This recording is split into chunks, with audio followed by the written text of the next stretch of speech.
Man, I know y'all been waiting on this one, and I do apologize, man. I've been kind of overwhelmed with life. Y'all know my health situation. Well, I've been forced to now move on the fly.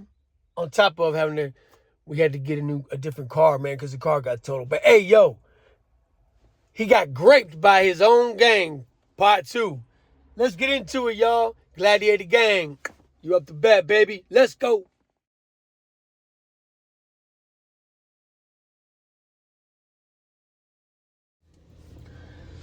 So when we left off, we were talking about how this individual, just to recap, this individual was saying he was in a gang, he was in an organization he was not a part of, and that can get you jammed up. And when you get jammed up, you can get jammed in. Hey, that was clever, right? Anyway, man, when this dude went back to the hole, they locked up. I think it was 4 people. Now, they locked him up. They locked the 4 people up. This is what happened to one of them. Now, at this particular time, there was a prison they called River North, right? River North was supposed to be like for people who were gang affiliated, things like that. And I don't think the program lasted that long. I never went to River North because I ended up going higher than River North to a place called Red Onion. I'll talk about that another time. Now, when this one particular individual, I remember hearing about this later on, got sent to River North, no one had heard right in the beginning what they had done to this boy. Now, what they had done to this boy was messed up, guys. And if you want to, go into it details, go watch the video. He got graped by his best gang, part 1, because I don't really want to tell the story again. All right, so he goes there, and he sees his homies. He's locking up. He's doing all the things. He's programming with them or politicking, whatever you want to call it. But here's the thing about the prison system. It's like a network of gossiping females, kind of. You know what I'm saying? Like, women gossip at the hair salon? Well, let me tell you something prisons do, too. And if you think we don't, you got another thing coming, because we definitely do. And we have nothing better to do but talk about other inmates and about other situations, right? Now, this particular situation was kind of messed up because, yes, I understand there has to be some retribution. There has to be for every action, there is a reaction, right? That is the law of the world, the law of nature, the law of physics, right? So, but the consequences can be dire, man. And this is what people need to understand. When you go to prison, when you go to a penitentiary, you're not going by the regular rules of the world. You're not going by society's rules anymore.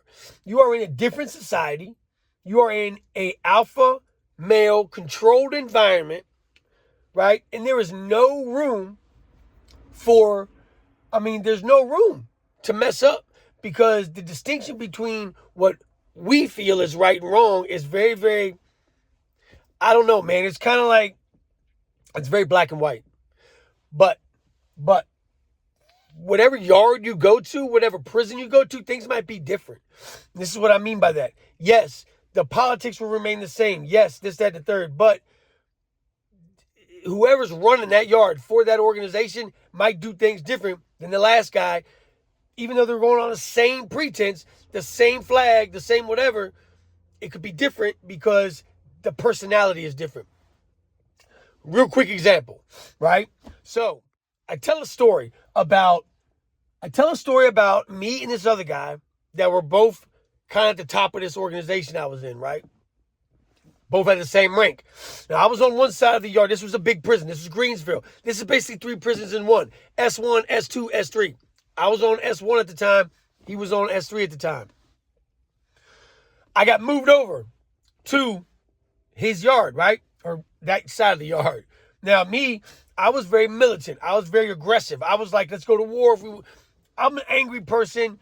And I was like, we have to display a certain degree of violence in order to get our name out there. This guy wasn't feeling that. We had very different opinions and views on how gangbanging should be, right?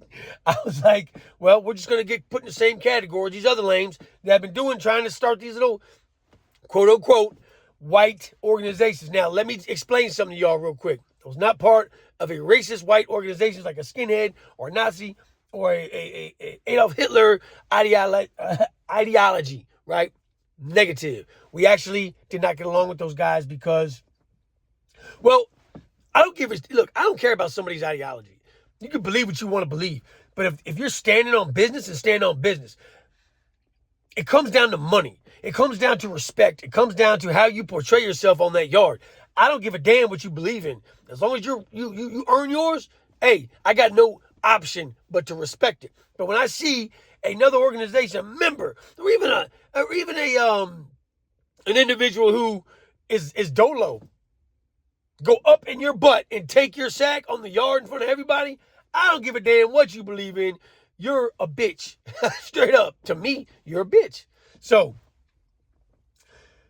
we did not see eye to eye on things, and it ended up causing a big conflict, right? An internal conflict to where we ended up going to war with another organization, and only half of us went. Now, in my eyes, the fact that you split us up, that you divided us because of your personal bullshit, that should have been a straight dub. You should have been gone, bro, in my opinion. Well, I'm back in the hole getting ready to fight a RICO case, and this dude is out there eating meals with the cats that we just went to war with. Okay? Sending me little kites talking about, I don't think we should, okay. All right. Enjoy yourself, right? So, that's just the short version. I tell the story on another video. Go check it out. Anyway, this cat gets sent to another yard to River North, right? River North is like, it's a different type of prison if I'm not mistaken. I've never been to River North, but I do believe that there's no windows in the cells. Like, it's sort of like, it's weird. It's like a big metal, I don't know. I don't want to tell you something wrong, but that's what I heard. So he gets there. Eventually, they get word of what these cats did to this boy. And what they did was heinous beyond belief, bro. Like, I don't care, like, what if you got to give your guy some consequences and you have to, like, put the wood stick to him, cool, whatever. But you don't grape him in front of the whole unit. That was crazy. And everybody was kind of in shock, bro. Like, everybody was kind of like, what the hell just happened? And these are the moments where, like, things can get out of hand. And it's real easy to do in the penitentiary because people have, got a lot of bent up aggression. They've got a lot of anger and aggression in them, and they want to let it out. And then when the violence starts to happen, they cannot control themselves. And this was crazy, though, right?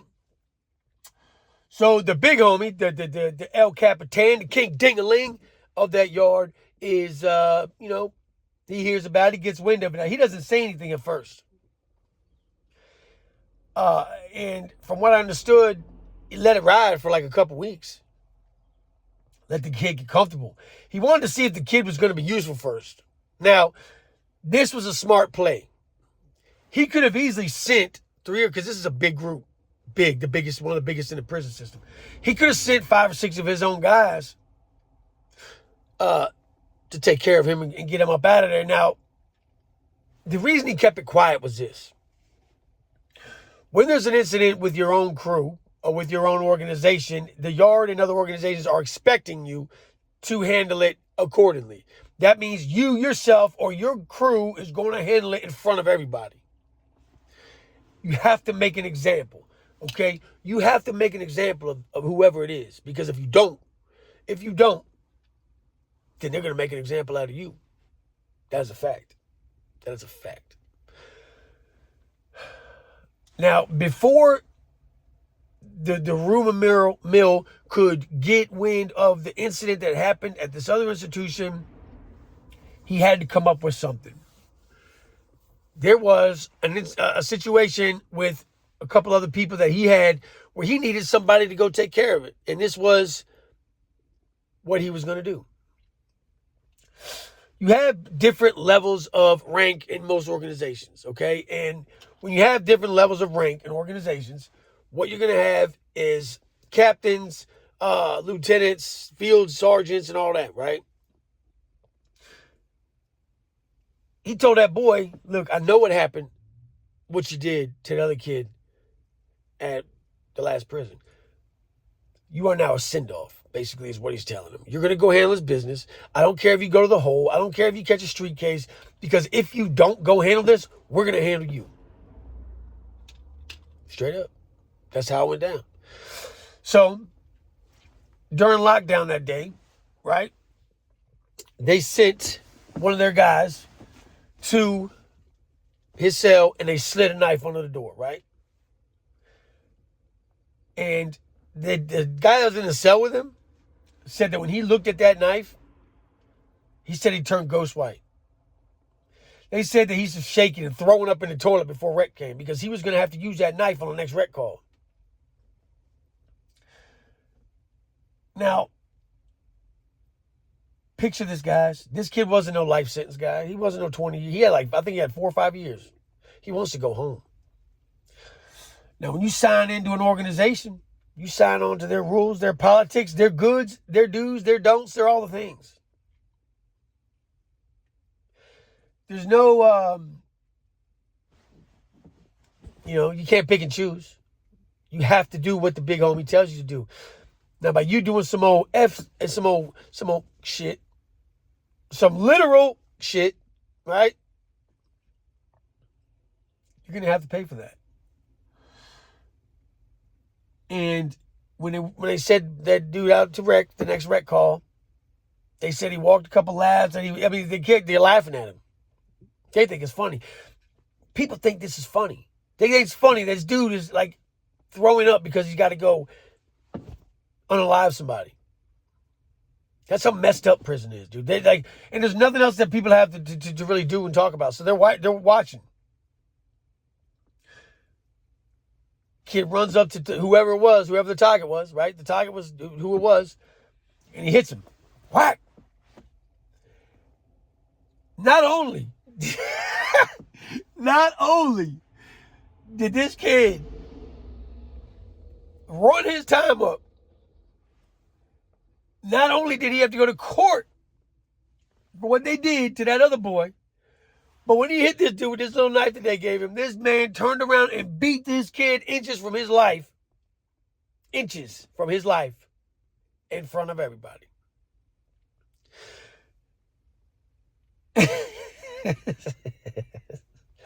Talk about bad luck, bro. Talk about bad luck.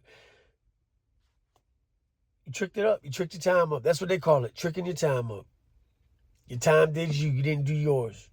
You signed on to the wrong crew, and you got down with the wrong guys, and you did some dumb shit. Then you got a bunch of more time because you decided to be a piece of shit. Enjoy yourself. That being said, that's what happened to just one particular person that was involved in. They graped him. His own gang graped him. And we got 2 more guys to talk about on the next video. We'll do a part 3. Guys, real quick. Thank you for tuning in. And I hope you like these stories, and I hope that you get some entertainment out of it. I do. I have not made videos in a while. There's a lot going on in my life. Bad situation with my son and I, my health. I'm getting ready to go back to the doctors, I think next week, to find out if the cancer cells have spread more. Haven't been feeling too good. My appetite's kind of messed up, and I'm just not good right now. In about a week or so, I don't know where we'll be. But I'm going to stay positive, and that's the best thing you can do, is to stay positive, vibrate as high as you can vibrate. And if you're going through similar things, you have to understand that the universe works as hard as you do sometimes at your own life. It's going to give you what you deserve. I didn't work very hard on myself for a long time. I destroyed a lot of myself, and I destroyed a lot of, karmic debt that I might have Could have possibly had on some positive in, but I didn't. I messed up. I'm trying to fix things now in my own life, but it's hard. You know, whenever you go down, it takes twice as much work to get back up. But I've always been a fighter. And for you guys who have supported me through all the things that's been going on the last few years, I love you. I couldn't have done this without you. And if whatever reason, if, you know, it's my time, then it's my time. That's all I can do is accept it. I'll do my best to fight it, though. Let's keep the videos going, though. Let's keep the good, positive vibes going. If you hate me and you hate my channel, please just don't watch it. You don't have to get in here and talk negative and say negative things. Because all it really does is... It really does bring me down a lot these days to hear some of the stuff that y'all say. I don't even read them no more. I've stopped reading comments, which means I miss the positive ones. You know? I'm fighting for my life. For my life. So let me fight for my life in peace. Please. Till next time, y'all. Much love to the Gladiator Gang. Salute to all the A1s from day one. And as always, stay up, stay out, stay beautiful. But stay sucker free, y'all. Till next time.